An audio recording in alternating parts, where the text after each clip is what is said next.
रहता है, गंगा जी में डुबकी लगाते हैं, गंगा जल लेते हैं, त्रिगुटी लगाते हैं, तिलक, गंगा जल लेकर सीधे बाबा विश्वनाथ के मंदिर पर जाकर गंगा जल चढ़ाते हैं। क्या आपने ऐसा देश का एक भी प्रधानमंत्री देखा है क्या?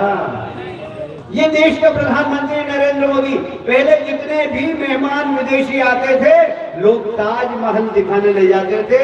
हमारे देश के प्रधानमंत्री जापान का राष्ट्रपति हो या प्रधानमंत्री जर्मनी का नेता हो, गंगा जी की आरती करवाते बनारस में। ये भारतीय जनता पार्टी के प्रधानमंत्री की पहचान है। भारतीय संस्कृति और संस्कार की बात करने वाले देश के प्रधानमंत्री है। मुझे कहते हुए बहुत गर्व है। मैं आपसे पूछना चाहता हूं, देश में आज की तारीख में कोई नरेंद्र मोदी जी जैसा नेता है क्या? कोई उनकी बराबरी कर सकता है क्या? कोई उनको हरा सकता है क्या? ये कांग्रेस को भी मालूम है। तो कांग्रेस ने क्या किया? गठबंधन कर लिया उन सब लोगों से जिनसे आपस में वैचारिक संबंध नहीं है।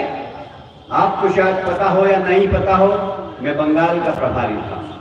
वहां पर टीएमसी की सरकार, वहां कांग्रेस भी लड़ती है टीएमसी से, कम्युनिस्ट पार्टी भी टीएमसी से लड़ती है, भारतीय जनता पार्टी भी टीएमसी से लड़ती है। भारतीय जनता पार्टी के 6 साल में 400 कार्यकर्ताओं की हत्या कर दी। 6 साल के अंदर कांग्रेस के 100 कार्यकर्ताओं की हत्या की। 6 साल के अंदर 85 सीपीएम के कार्यकर्ताओं की हत्या की टीएमसी के गुंडों ने। वहां आपस में संघर्ष करते हैं। और ममता जी जब दिल्ली आती है तो एक तरफ कांग्रेस हाथ पकड़ता है, एक तरफ कम्युनिस्ट पार्टी हाथ पकड़ती है। मैंने पूछा, भैया क्या बात है? दिल्ली बंगाल में तो लड़ रहे हो, दिल्ली में हाथ मिला रहे हो। बोले मोदी जी को हराना।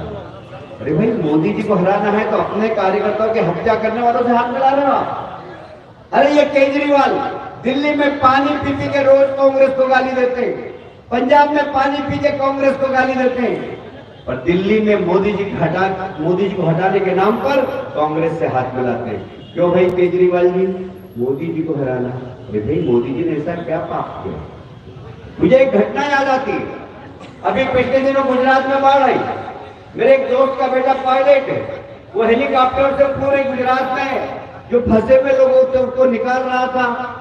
जहां कहीं पर खाना बांट रहा था, कहीं जानवर फंसे थे तो उनको चारा और खली बांट रहा था। उसने देखा एक छत पर सांप गुड़ी गुड़ी करके बैठे हुए, एक तरफ नेवला बैठा हुआ। सांप नेवले की तरफ नहीं देख रहा, नेवला सांप की तरफ नहीं देख रहा। दूसरा देखा उन्होंने कुत्ता बैठा, बिल्ली बैठी हुई। कुत्ता बिल्ली की तरफ नहीं देख रहा, बिल्ली कुत्ते की तरफ नहीं देख रहा।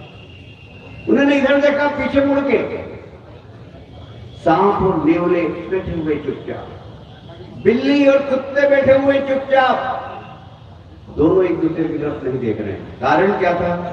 बाढ़ हो रही थी नीचे, बाढ़, अपनी जान का खतरा था। ये घमंडिया गठबंधन भी आज हाथ मिला के इसलिए खड़ा है कि मोदी जी की बाढ़ आ रही है, इस बाढ़ में इनका अस्तित्व खतरे में है। तो आज ये लोग गठबंधन करके मोदी जी को हराने की कोशिश कर रहे हैं। क्या मोदी जी को कोई माई का लाल हरा सकता? मैं आपसे पूछता हूं। चलिए भाई, आप गठबंधन कर लो। गठबंधन करने के बाद इनके ही गठबंधन का एक राजनीतिक दल, तमिलनाडु का मुख्यमंत्री स्टालिन का लड़का कहता है सनातन धर्म को समाप्त कर देना चाहिए।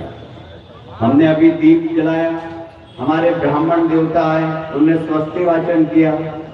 ये क्या है? ये हमारी सनातन परंपरा है। अभी नवरात्रि गई, विजयादशमी कल गई, ये क्या है? ये हमारी सनातन परंपरा है। आने वाले समय में दिवाली आएगी, देव उठनी की रस आएगी, ये क्या है? ये हमारी सनातन परंपरा है। मैं आपसे पूछना चाहता हूं, क्या इस देश से कोई सनातन परंपरा को खत्म कर सकता है क्या? कोई कर सकता है? सनातन धर्म की जड़ें पाताल लोक में है। जो सनातन धर्म को खत्म करेगा, जनता उनको समाप्त कर देगी। ये भारतीय जनता पार्टी का मानना है।